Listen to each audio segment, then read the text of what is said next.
శాసన మండలిలో ఏర్పడినటువంటి 5 ఖాళీలు ఉన్నాయో పొత్తు ధర్మంలో భాగంగా మిత ధర్మంలో భాగంగా జనసేన పార్టీకి 1, భారతీయ జనతా పార్టీకి 1, మిగిలిన 3 తెలుగుదేశం పార్టీకి సంబంధించి జాతీయ తెలుగుదేశం పార్టీ అధ్యక్షుడు మాన్యశ్రీ ముఖ్యమంత్రి గౌరవ ముఖ్యమంత్రి నారా చంద్రబాబు నాయుడు గారు 3 ప్రకటిస్తే 2 బీసీలు 1 ఎస్సీ సామాజిక వర్గం. బీసీలకు సంబంధించి రాయలసీమకు చెందినటువంటి బిటి నాయుడు గారు, అదేవిధంగా కోస్తాంధ్రాకి సంబంధించి నెల్లూరుకు సంబంధించినటువంటి బీదా రవిచంద్ర గారు, ఉత్తరాంధ్రకు సంబంధించి మరి యువత కోటాలో ఒక మహిళకి దళిత మహిళ అయినటువంటి గేష్మా గారికి ఈ 3 పేర్లు కూడా ప్రకటించటం మరొకసారి తెలుగుదేశం పార్టీ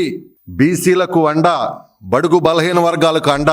బీసీల జెండా అని కూడా ఈరోజు నిరూపించారు. బడుగు బలహీన వర్గాలకి మరి ముఖ్యంగా బీసీలకు వెన్నంటూ ఉన్నటువంటి పార్టీ తెలుగుదేశం పార్టీ అని కూడా